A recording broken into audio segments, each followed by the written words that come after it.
আজি এপ্ৰিল মাহৰ ৩০ তাৰিখ ২০২৫।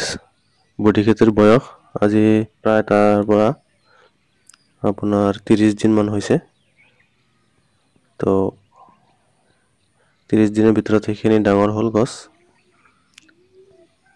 আৰু গছৰ আপোনাৰ গ্ৰথটো ঠিকেই আছে, পাতবিলাকো সুস্থ হৈ আছে। মই আপোনালোকক দেখুৱাই আছোঁ এইটো ভিডিঅ'টোৰ জৰিয়তে বডি খেতিৰ কিছু দৃশ্য। এয়া বডি খেতি, আৰু চাওক এক মাহত আপোনাৰ কিমান ধুনীয়া খেতি হৈছে।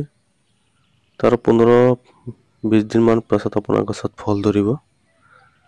তো সেইটো আপোনালোকে চাব পাৰিব যদি মোৰ চেনেলটো ছাবস্ক্ৰাইব কৰি ৰাখে। আধুনিক পদ্ধতিত খেতি কৰাৰ বহুতেই উপকাৰিতা আছে। চাওক আজি কেইদিন ধৰি পুৰা বৰষুণ দি আছে, বতৰ বেয়া। বৰষুণ দিয়াৰ ফলত চাওক মালচিং আৰু বেড বনোৱাৰ ফলত গছৰ চেহেৰা আৰু গ্ৰোথ ঠিকেই আছে। তো আপোনালোকে যদি খেতি কৰিব বিচাৰে তেতিয়াহ'লে এনেকৈ খেতি কৰিব যাতে আপোনালোকৰ কোনো ক্ষয় ক্ষতি নহয়।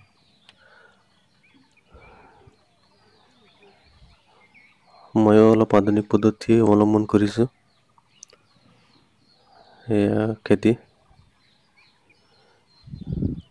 আপোনালোকে চাই আছে, গছবিলাকো সুস্থ সবল।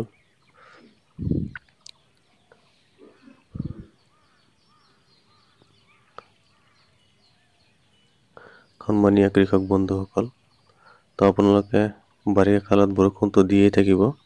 তো আপোনালোকে নিয়মিতভাৱে আপোনালোকে স্প্ৰে কৰি যাব, নহ'লে গছত পোকে পাই যাব আৰু গছৰ পাতবিলাক নষ্ট কৰি দিব পোকে।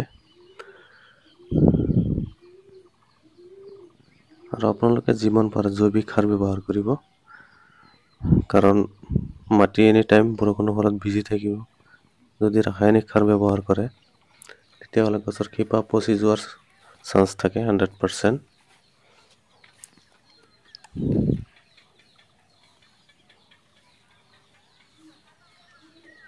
চাব পাৰিছে খেতি।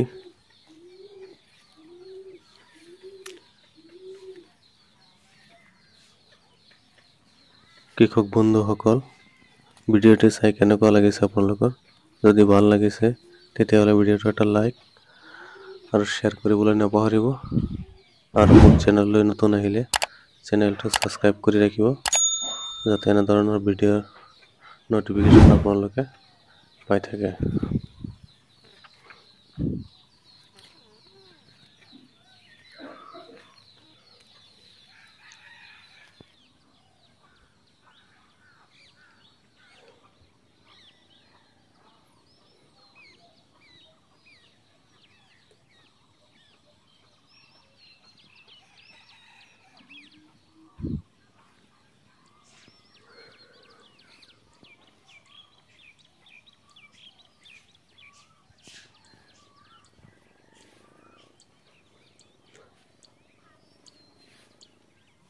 প্ৰিয় কৃষক বন্ধু বান্ধৱীসকল, তো আপোনালোকে এনেদৰে খেতি কৰিব।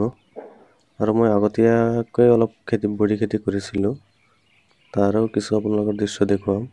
তাৰ পৰা হাৰ্ভেষ্টিং মই কৰি আছোঁ, তো সেইটো আপোনালোকক দেখাম এইটো ভিডিঅ'টোৰ জৰিয়তে। তো আপোনালোকে সম্পূৰ্ণ ভিডিঅ'টো চাই থাকিব।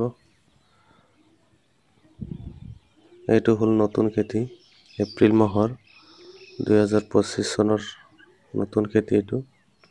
আৰু তাৰ আগৰ খেতিৰ কিছু দৃশ্য দেখুৱাম আপোনালোকক। তো সেইটো মই এয়া চাইছে, এইটো আগতীয়াকৈ কৰা খেতি। তাৰ পৰা মই বডি হাৰ্ভেষ্টিং কৰি আছোঁ, আপোনালোকে চাইছে। ফুল ফল আছে খেতিত এতিয়াও।